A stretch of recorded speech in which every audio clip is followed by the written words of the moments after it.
Good afternoon, board, members of the audience, staff. We're going to go ahead and call the Board of Supervisors meeting to order. Let the record reflect that today is April 6th and the time is 3:05 p.m. Board, is there a motion to approve the agenda? Question about removal of the marijuana legislation. Anybody want to remove that, or we want to discuss it today?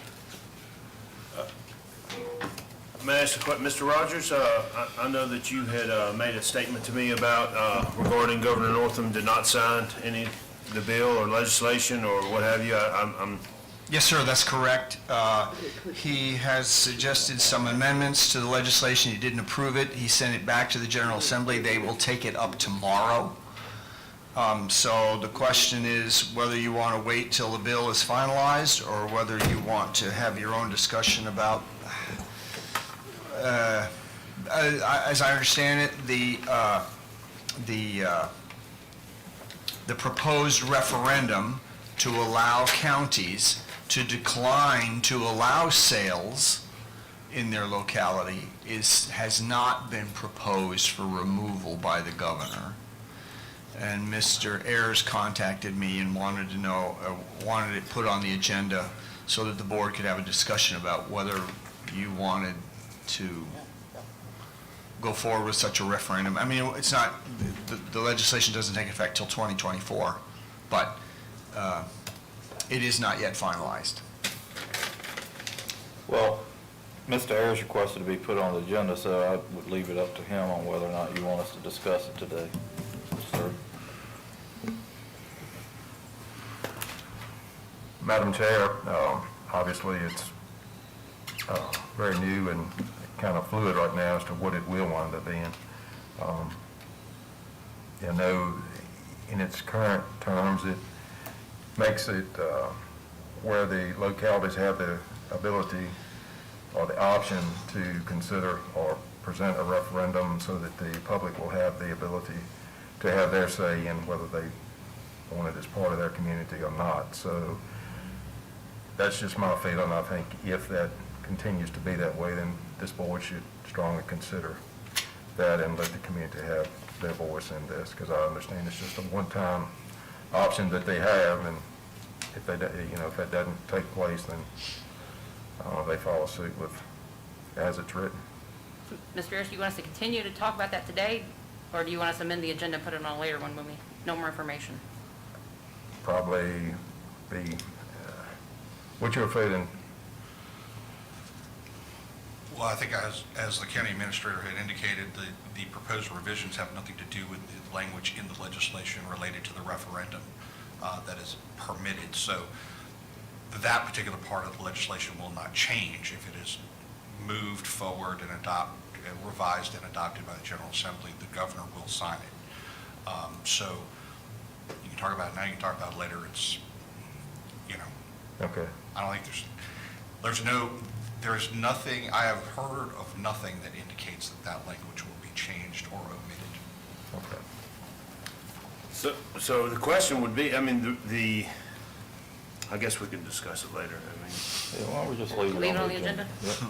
And I need approval, or motion for the approval of the agenda. So moved. Motion on the floor by Mr. Martin. All in favor say aye. Aye. Any opposed? Motion carries. At this time, we will be led in invocation, Pledge of Allegiance by Mr. Martin. Let's stand. Let's pray together. Our Father and our God, Lord, we just praise you. We thank you that we can come before you as your humble servants. Lord, I pray your blessings on our citizens and our employees, Father, and I pray that you will give wisdom and patience to this board, Lord, that we lead this county in the right direction, Lord, for the future and for everyone involved. And we just ask these things in your name. Amen. Amen. Attention, salute, pledge. I pledge allegiance to the flag of the United States of America and to the republic for which it stands, one nation, under God, indivisible, with liberty and justice for all. At this time, we're going to open the floor for citizen comments. There's nobody that has signed up, but is there anybody here wishing to address the board? Seeing and hearing none, we're going to close citizen comments and move on to ordinances. First read, Mr. Bryant. Good afternoon. don't normally get to adjust this up, but that was a real privilege. It's required within the site plan review procedures of Amherst County that all site plans go before Planning Commission for approval. The proposed modification to the zoning ordinance would allow by right site plans to be reviewed and approved by staff instead of the requirements of having Planning Commission approval.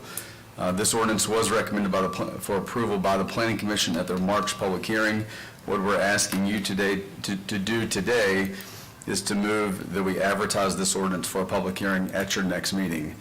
So site plans that are by right would still go through the Development Review Committee, but would be reviewed internally by staff and would no longer need Planning Commission approval. We would still take site plans that are part of any type of a public hearing, a special exception or rezoning or something like that to the Planning Commission as part of their approval process.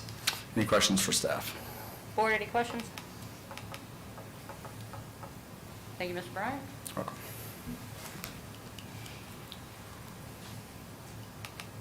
This is not a public hearing, so I'm looking for a motion.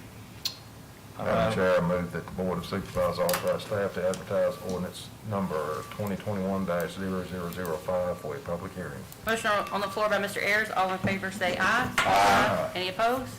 Motion carries. All right, up next we have the voting polling place. Ms. Brown.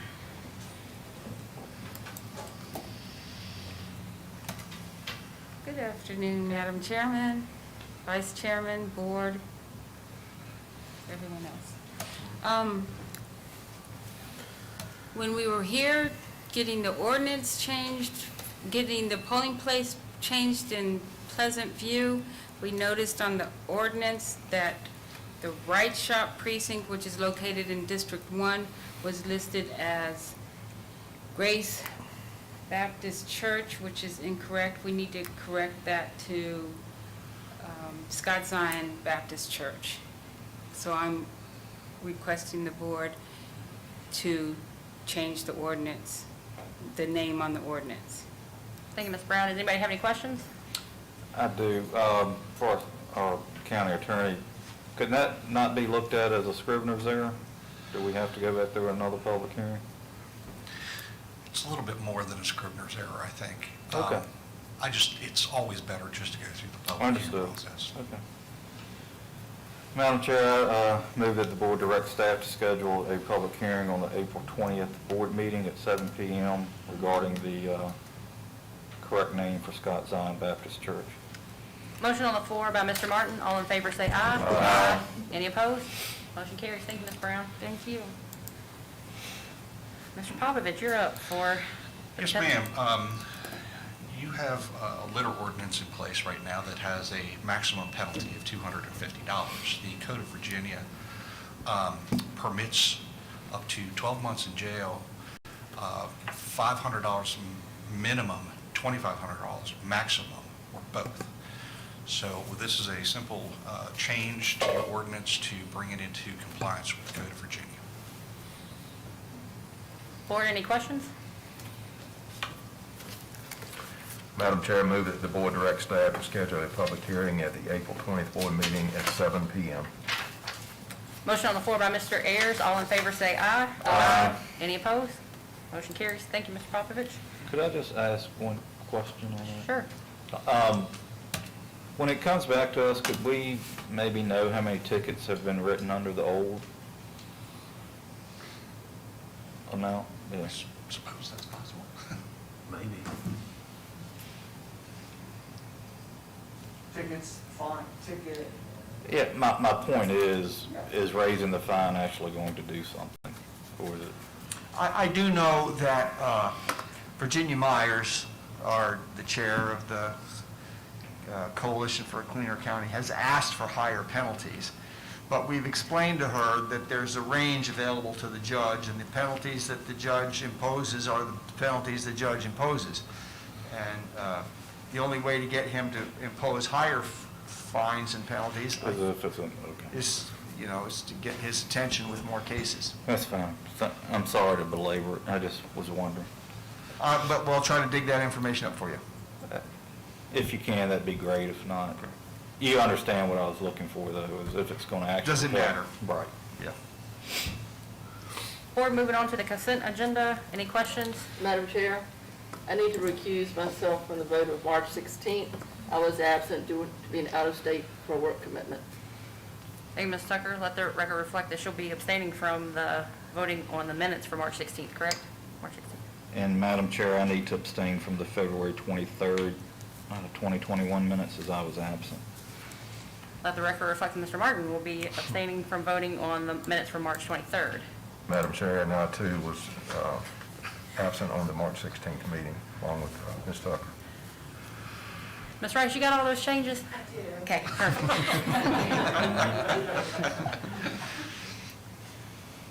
Any other questions, comments? Motion?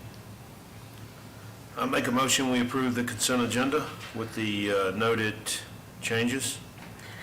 Motion on the floor by Mr. Pugh. All in favor, say aye. Aye. Any opposed? Motion carries. Thank you. Up next, we have a special presentation, the fiscal year 2020 audit. Ms. Chapman?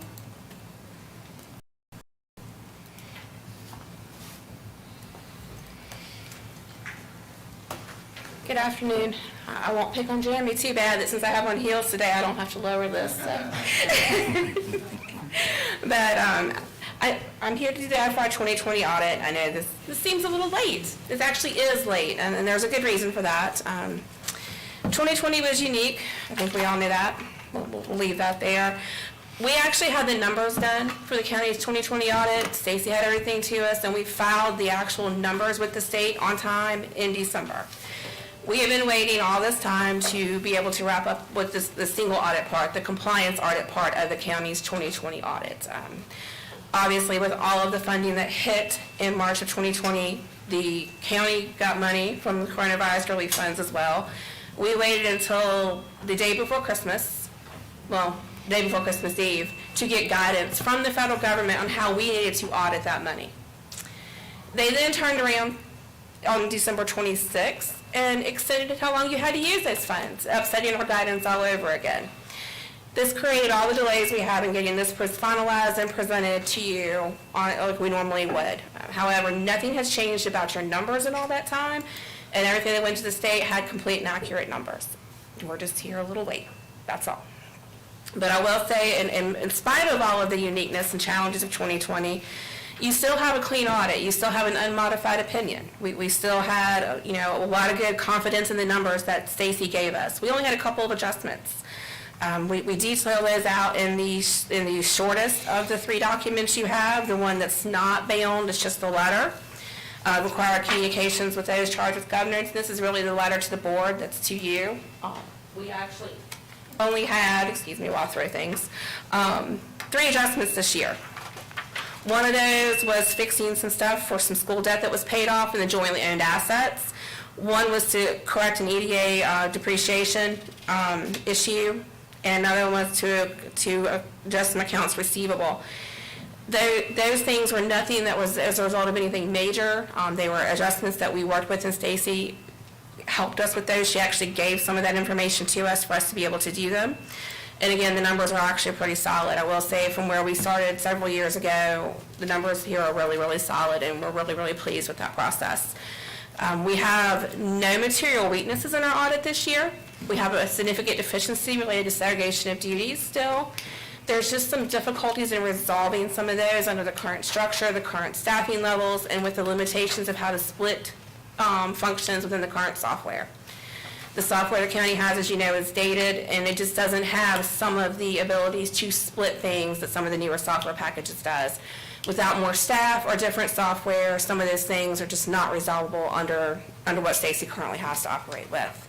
One of our big concerns has long been the dual accounting system concept, the fact that the schools have a separate system from the county and things have to be entered in both places, increasing the risk of errors. The schools have indicated that they don't want to solely rely on the county software because it doesn't allow them to meet some of their own state reporting requirements and needs.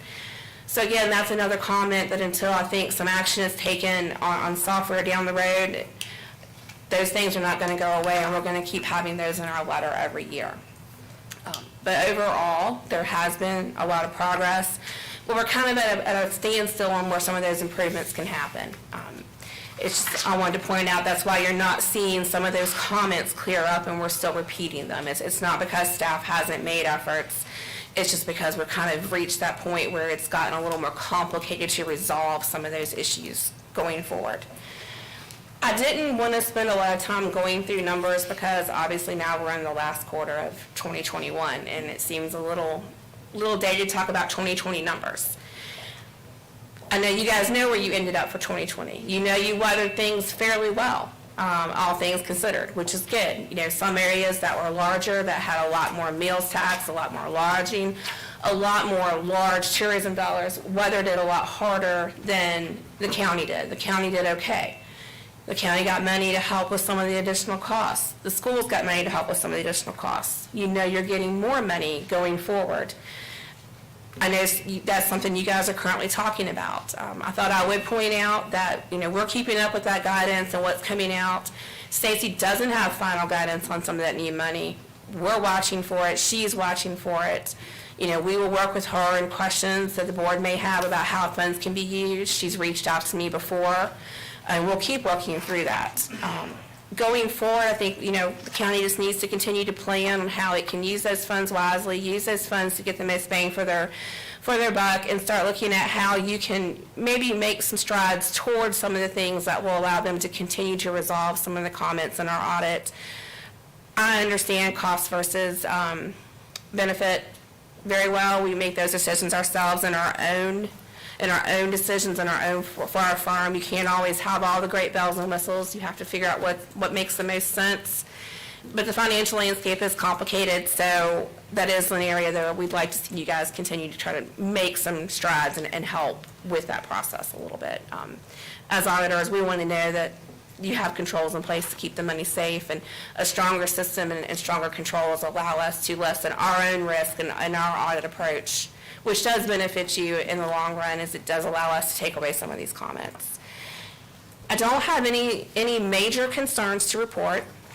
We had no new comments for 2020. All of the comments in those letters are ones you've seen in the past.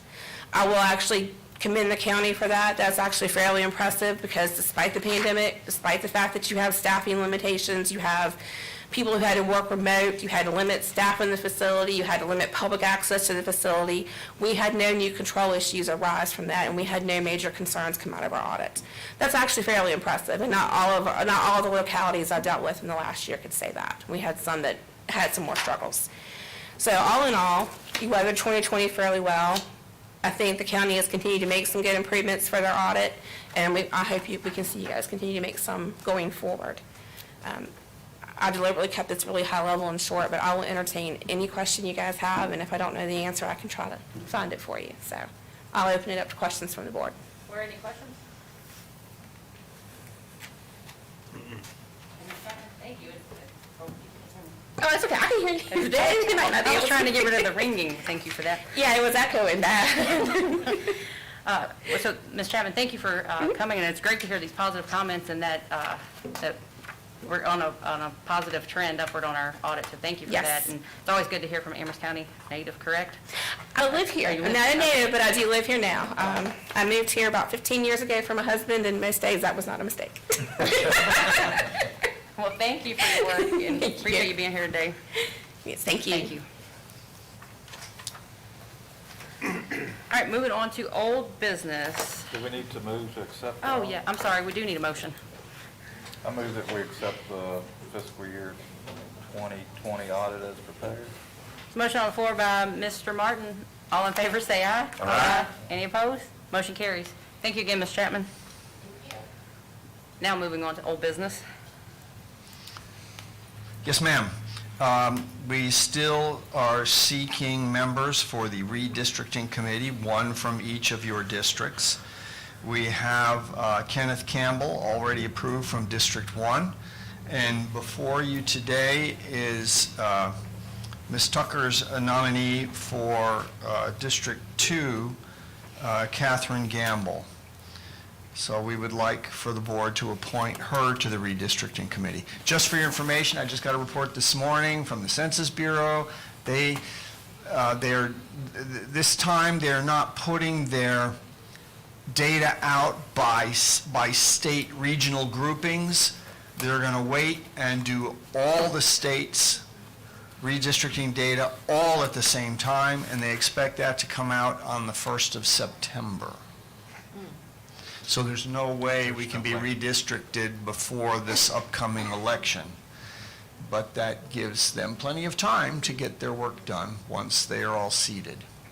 So you have a motion before you that would put Ms. Gamble on that committee for District 2. Madam Chair? Yes, Ms. Tucker? Ms. Gamble is actually here today. She is a member of the Planning Commission, very, very active in our community, and I really appreciate her stepping forward, taking on this responsibility, yet another thing that she's doing for our community, and I deeply appreciate it. Having said that, I move that Catherine Gamble be appointed to serve on the redistricting committee as representative for District 2. Motion on the floor by Ms. Tucker. All in favor say aye. Aye. Any opposed? Motion carries. Thank you, Ms. Gamble, for your continued service to Amherst County. Madam Chair, I actually have someone that's willing to serve. His name is Larry Langens, or Langhans, however he says it differently. But he is a member of the library board. So I can give you his information. Some of y'all may be familiar with him. Ms. Tucker may be, and Ms. Gamble may be familiar with him. So I can get more information if you would like, but that's who I would like to nominate for that position. Has he accepted? I mean, did you? Yes, I sent him the information that Mr. Rogers had sent us, and he accepted this morning, so, Can we appoint him now? yes. So I'll make a motion that we appoint Larry Langens to District 4 for the redistricting committee. Motion on the floor by Mr. Pugh. All in favor say aye. Aye. Any opposed? And Mr. Rogers, I don't know if you have information. I guess you have him from the library board to be able to congratulate him and... We'll try to track him down. It's Langhans? Yes. Okay. And Regina will get with Steve Preston and track him down. Okay. Thank you, Mr. Pugh. You're welcome. Thank you. Is that it for old business, Mr. Rogers? Looks like it. Yes, ma'am. New business. Building Appeals Board, Mr. Young.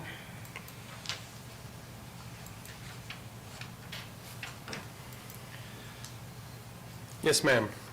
We are bringing to you a recommendation to change the Appeals Board Charter from 2018. The 2018 charter requires that the Appeals Board members be appointed by voting district. That has become difficult because we have other requirements for that Appeals Board members. They need to be a Class A contractor and a property manager and a registered design professional. So it becomes very difficult to find a registered design professional who's willing to serve on the board who's from a certain voting district. So as those positions come open, it becomes increasingly harder to fill with the required volunteers from the state requirements. So we're asking you to amend the charter to allow us to appoint all the members as at-large members. Board, any questions for Mr. Young? No, other than I could see the problem in finding Class A contractors alone in all 5 districts. So I'll go ahead and move that the board adopt the 2021 Building Appeals Board Charter. Motion on the floor by Mr. Pugh. All in favor say aye. Aye. Any opposed? Motion carries. Thank you, Mr. Young. Mr. Rogers, you're up next for the new Foia and Records Management Officer. Yes, ma'am, thank you. As the board knows, Ms. Rachel Carton, my executive assistant, has recently taken a job in the private sector, and I have replaced her with Kristen Freeman. Kristen, would you please stand up? Kristen comes to us actually from community development, where she was a permits clerk. And we need to appoint her, officially appoint her under Virginia law to be our Foia and our Records Management Officer. And I would propose that she be appointed by the board to those positions. Board, any questions for Mr. Rogers? Or is there a motion? I move that the board appoint Kristen Freeman, Executive Assistant to the County Administrator, to the position of Foia and Records Management Officer for the county. Board, there's a motion on the floor by Mr. Pugh. All in favor say aye. Aye. Any opposed? Motion carries. Congratulations, Kristen. That's a fun one. Yes, it's good that we're promoting from within, too. I'm trying hard to establish career tracks for staff to continue to rise. And Ms. Freeman has worked in multiple offices and in constitutional's offices, too. So she's well-suited to sit behind me to help me as we coordinate the work of so many different organizations. So she's familiar with many of them.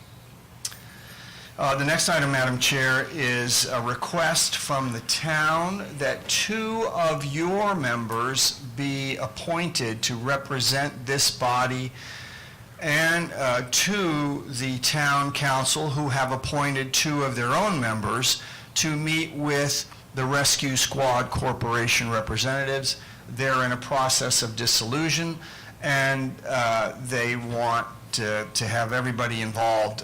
Those articles of incorporation require, at the end of the dissolution process, any assets that are left over will be donated to the town and the county. So the town and the county need to sort that out as between them to let the corporation know. So they're asking for 2 representatives. Board, is there anybody wishing to volunteer or serve on this?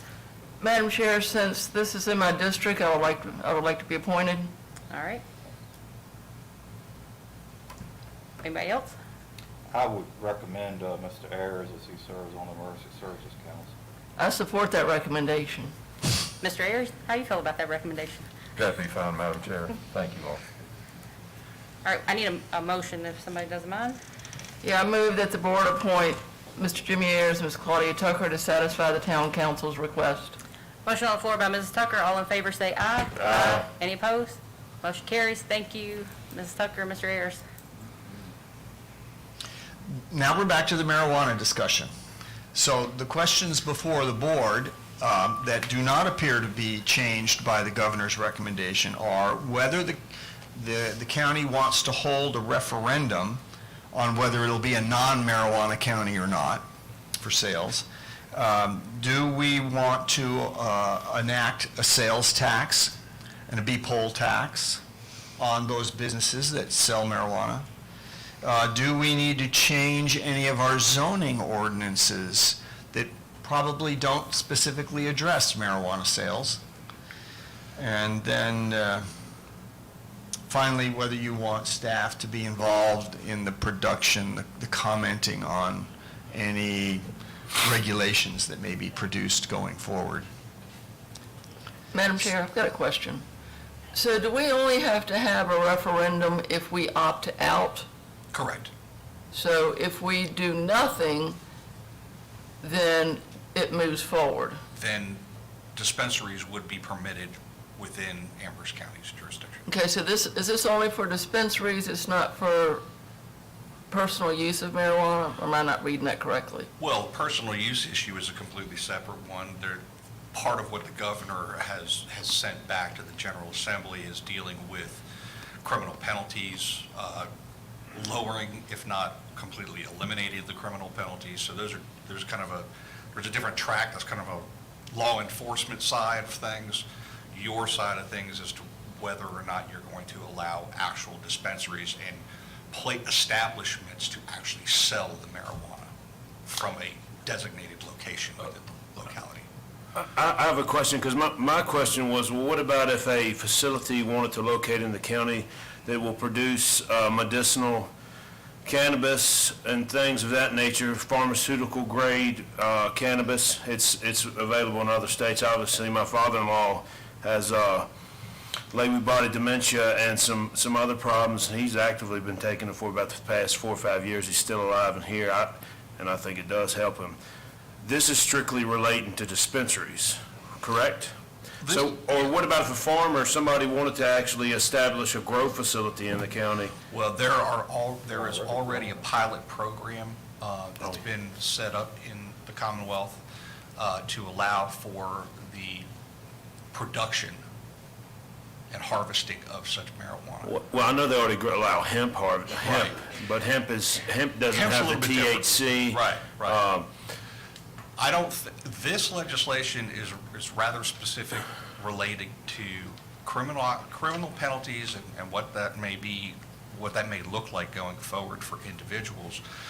But it also deals with wholesalers and manufacturers and dispensaries. So there is a lot more to this legislation than other legislation. This is effectively decriminalizing and legalizing marijuana. So marijuana, it's going to be legalized. This is, what we're talking specifically about here is dispensaries, or is this about facilities that produce and manufacture marijuana, or what?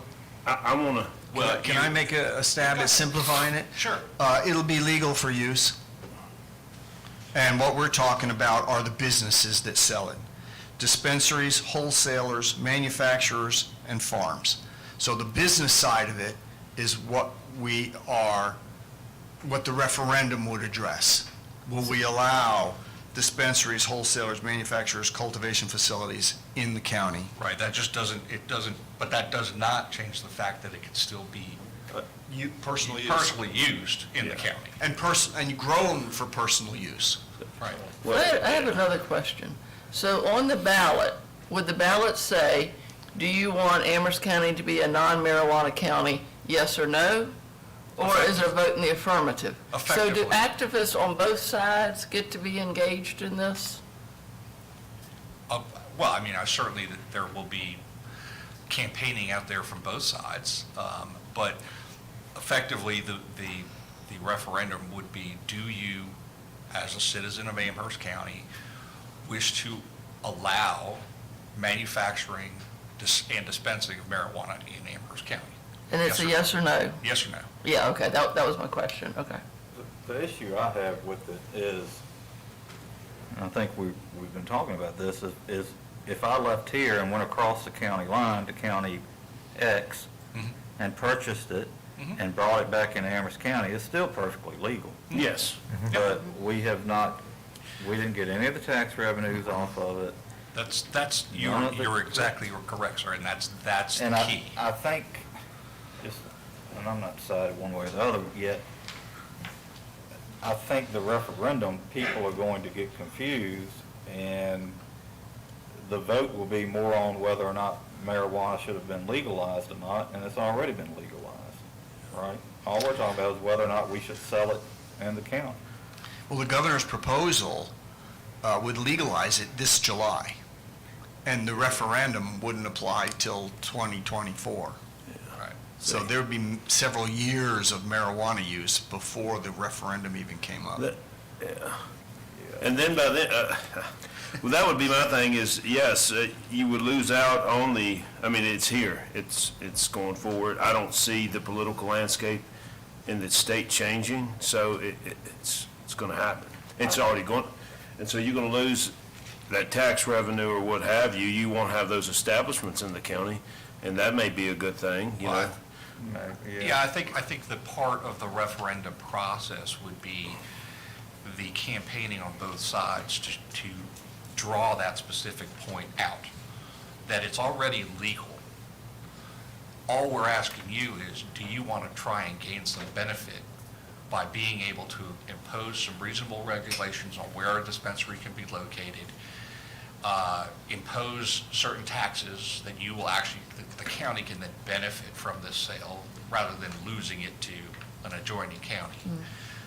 And that would be the kind of the campaign on the referendum. But we can regulate where they could be located now, right? Well, that's all part of the process, although quite frankly, you wouldn't really want to deal with where to locate dispensaries if you're never going to allow them to operate. But we could. Is there such a zoning for marijuana dispensaries? Would that be a new zoning? Well, that would be Or be a commercial, just a commercial use? commercial district or business district, things like that, I would suppose. Yeah, these are all things that we would have to work through as staff. And Yeah, I'm sure there are certain districts that allow ABC stores, right? Some, is that right? Well, Or do you allow them everywhere? Right, like cigarette sales are being under a commercial business. Yeah, okay.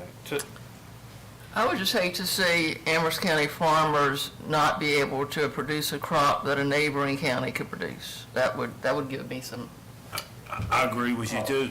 Or a pharmaceutical grade facility that could be built here where that would supply jobs and so forth. Because it's a foregone conclusion, it's legal, it's going to be.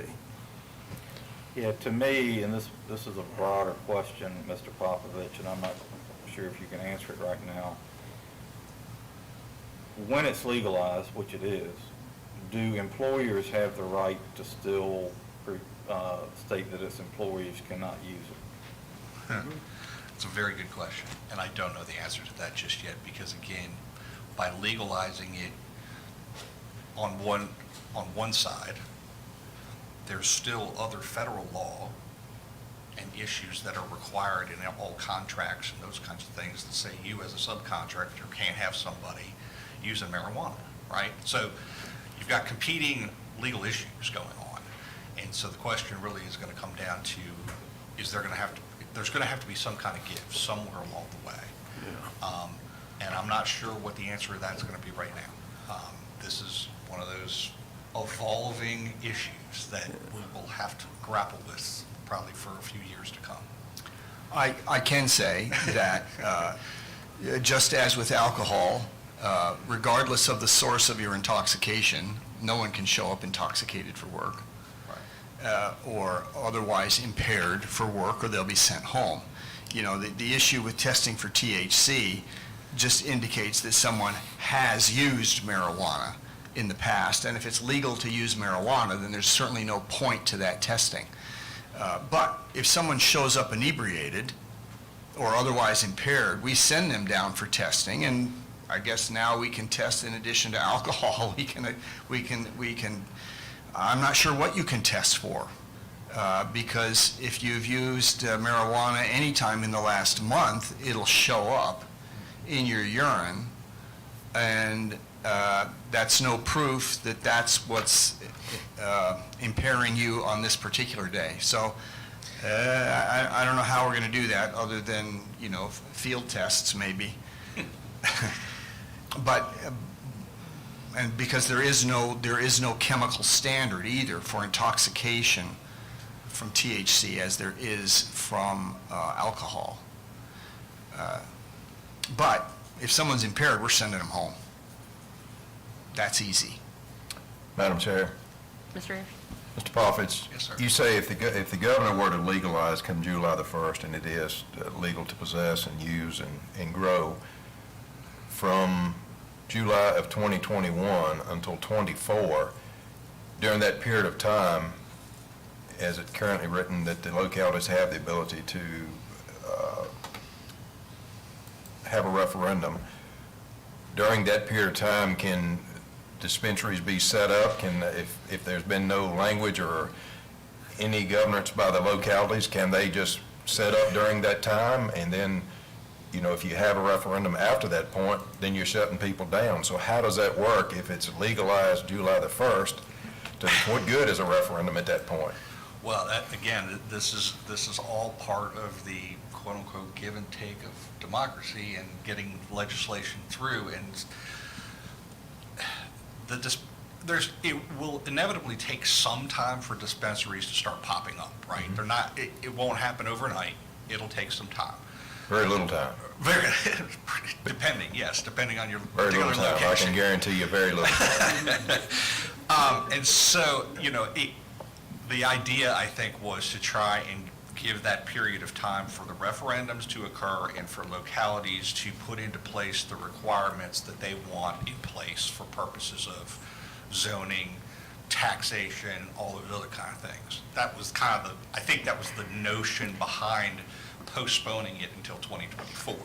Now, where the rubber meets the road, you're right, it's probably not going to make any difference at all. Because the current vape shops and stuff that we have throughout the county, we'll have it in a short period of time after July the 1st if it's legalized. I would venture to guess that you are correct. Absolutely. They'll become much brighter and much bolder. Mr. Popovich, didn't you say, though, you sent us some information that the state's only going to allow X amount Yes. of dispensaries, X amount of facilities, X amount of, wasn't that correct? Yes, there are specific limitations in the legislation that there's only going to be, I believe it's 400 dispensaries permitted. So it's not going to be, you're going to have 400 in Amherst and 400 in Botetourt. I mean, it's 400 for the entire state. So when we're talking about, when I think of what they are considering dispensaries, I'm thinking of much larger facilities, not your vape shops and those kinds of things. And those items are specifically, those items are there's a limitation on the permits that will be issued by the state. So to a certain extent, it is going to get regulated in terms of there won't be a marijuana shop on every corner, okay? That's not what we're talking about here, but when we're talking about dispensaries, we're talking about larger operations, okay? So there is a limitation. So if you're talking about, a potential economic development opportunity to have a dispensary or manufacturing facility in your locality, there's only going to be a few. There's not going to be a lot, because I think in that memo that was attached in your agenda, there's a listing of how many of those permits are actually going to be issued. But isn't a dispensary, and careful where I go here, I had to go to Portland for work, and so it's legal, they have dispensaries there. And a dispensary is like going to a high-end tobacco shop or a cigar shop or something like that. So it is a retail store, but they're very limited in scope. So it could be that if Lynchburg had one, we couldn't get one if we wanted it, or... It's possible. Right, or It's because possible, of because geographic. there are those limitations, Right.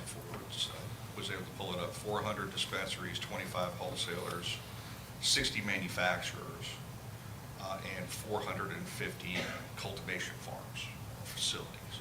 So, there are those limitations. And that's at the state level, but what we're talking about here is a referendum for the citizens of Amherst to decide whether or not any one of these types of facilities that may be permitted, can they come to Amherst County? A point of clarification, Madam Chair. Mr. Popovich, is there any reason why we couldn't hold that referendum this fall? Absolutely not. We could? Well, if the General Assembly decides in the next week or so, or two, and we could make it public, and then Ms. Brown could begin working that into the ballot, and we could know this fall how the people felt about that if you wanted to take it to them. Or you just wanted to let it go forward and we don't need a referendum. But we could also move forward with zoning ordinance amendments If they, about where we would allow them and in what districts prior to that, correct? although, at this point, Well, I'm sorry. My understanding is the referendum really, the reason it's very important is if the citizens say, no, we don't want it. Right. If it comes back and says, yep, we don't mind them, we still need to go back and do the zoning ordinance stuff, Right. right? Unless you want one on every corner. Which you couldn't have anyway. Yeah, because there's only going to be 400. Yeah, you wouldn't have that. Yeah, okay, but this might be a bad example, but do you really want one to end up on the corner of Dillard Road and 29?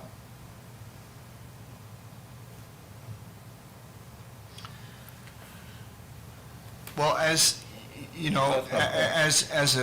a retail outlet, which is what these would be, they would just fall within our zoning for commercial establishments. If the board, unless the board wanted to separate that business out different from other businesses, we could treat it like every other business, and it would just go where commercial retail businesses are allowed to go. And it may not necessarily need special zoning. Depending on... Madam Chair. I think you'd have to create it in order to... Mr. Harris? There's been a lot of discussion here today about taxes off of marijuana and the legalization, whether we need it, whether we don't. 30 years I spent my life, I saw the devastation marijuana and other intoxicants cause the citizens and families of those that have tragically been impacted by a gateway drug, which I label it as a gateway. I cannot sit here as a board member of this panel and say, I want it, I don't want it. if any of us have kids and they go out and it has become free amongst our society, pretty much can get it everywhere. Well, our board sat here and said they could produce it here in Amherst County and they don't care about, I just think that should be a voice of the citizens, whether they want that to be in their community or not. I'm not to say, yes, I want it, no, I don't want it. I know what it does for people and I have seen it firsthand. And some of it is not pretty. So I just myself, I cannot sit here as a board member and support, say yes, let it happen. I understand the tax revenue, I understand every aspect of that. But I also know the death and tragedy that it's caused many families in our community and this country as a whole. So I just, if the ability is there for the community to have input, my feeling is we let them have their input. That way, if something happens to one of our families tragically, they can, well, that board up there, they said it was okay to do it and whatever. I'm not having parts of that. Let the people have a decision, is what I feel like. That's all I need to say. I agree with Mr. Ayers. I think that this is something that the community needs to decide on. You know, my personal opinion aside, the community needs to weigh in. I agree with what he's saying. If the community wants tax base off of it, they'll vote yes for it. If they don't want the ability for their children or grandchildren to go out and have easier ability to get their hands on it, then they will say no. So I think it's up to the citizens of this county to have their say whether we have that as a part of our community or we don't. That's my feeling.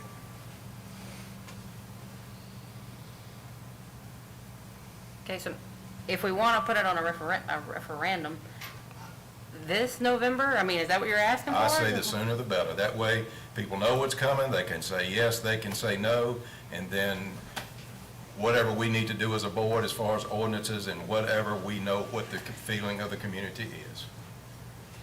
So do we need a motion on that? Tell you what, how about you just direct staff to move forward on a referendum as soon as it's reasonably possible, and we'll get with the registrar, and we'll figure out what the law requires, and we'll make that happen as soon as we possibly can. Well, first, you got to see what the governor signs and what happens. Exactly. You know, this might be on, Right.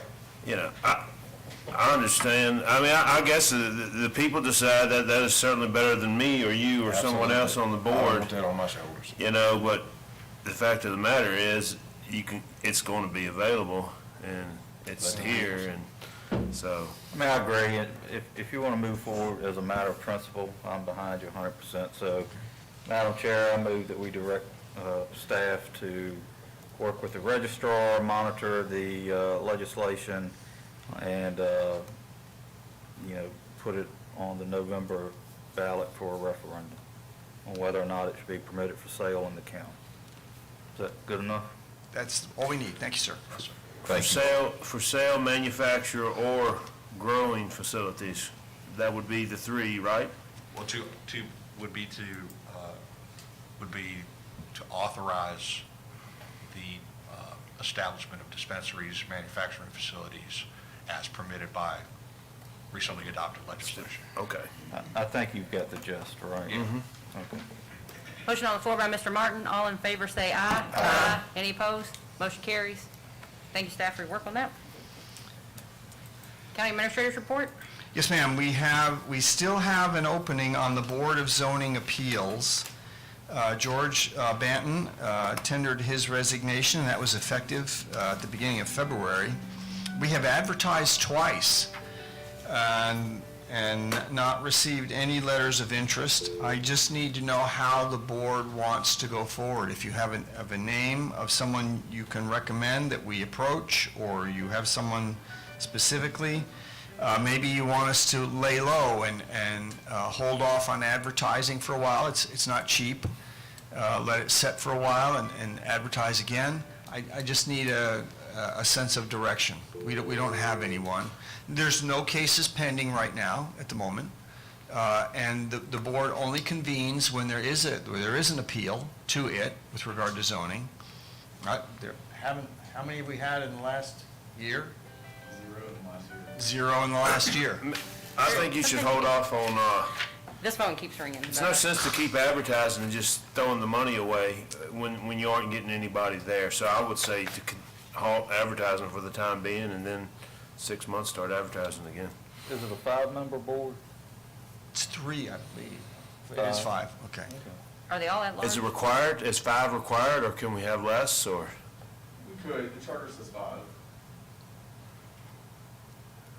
It's nice to have an odd number, of course. You don't want to tie all the time. Would you like to answer this phone? Can you unplug it? Hello? I just keep hanging up on them. All right, then, without any further direction, we'll stop advertising for a month or two, and then we'll try again. But, of course, we're contacting those that have not been selected for other positions that have volunteered to see if they would consider this one. And if you all run across anyone that's community-minded and would like to start their community service career, this is a way to get that I started. might know someone. Share, if you may, I'll contact them if you don't want to. I'll get with you after this. Okay, great. Thank you, Mr. Martin.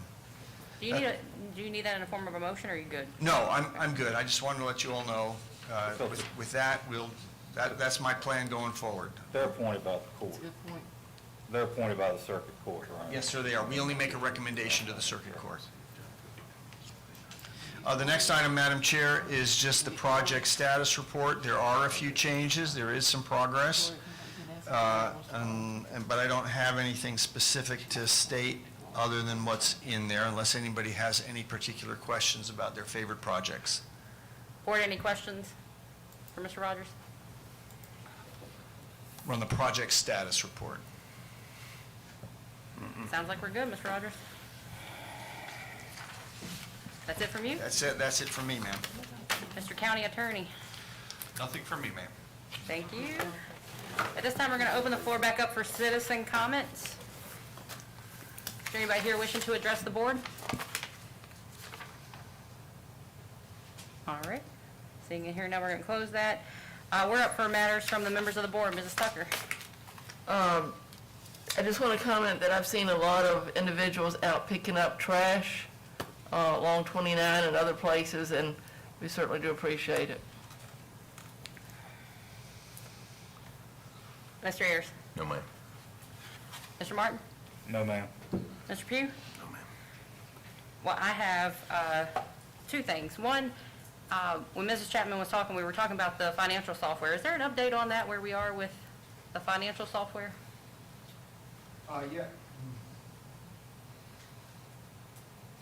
Yes, we had received 5 proposals from our solicitation, and 3 are about to be interviewed, no? Have I got that wrong? We haven't picked them yet. Oh, okay, so we're about to form the selection committee to pick the 3 that we're going to interview more closely. So that is moving forward. Okay. And the second thing, I talked with Mr. Rogers and the directors talking about the trash pickup in terms of rewarding them or compensating them or some way to recognize those people that are out there picking up trash. I think of Mr. Robbie Wright that's out there every single day picking up trash, and I'm directing them to figure out a way to celebrate those folks that are taking on that initiative. That's it for me. Closed session.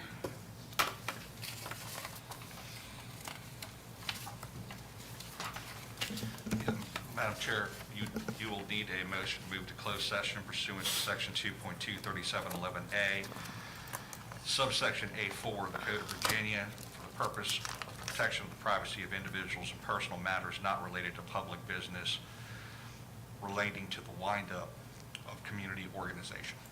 Madam Chair, I make a motion that supports what the county attorney just recited. So motion on the floor by Mrs. Tucker. All in favor say aye. Aye. Any opposed? This time we'll go into closed session.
So moved. Is that Mr. Martin? Yes. Motion on the floor, come out of closed session by Mr. Martin. All in favor, say aye. Aye. Any opposed? Motion carries. Madam Chair, I move that the Amherst County Board of Supervisors certify by recorded vote that, to the best of each board member's knowledge, only public business matters lawfully exempted from the open meeting requirement of Virginia Freedom of Information Act and identified in the motion authorized in the closed session were heard, discussed, or considered in the closed session. Ms. Tucker? Aye. Mr. Ayers? Aye. Mr. Martin? Aye. Mr. Pugh? Aye. Ms. Moore? Aye. Motion to adjourn? So moved.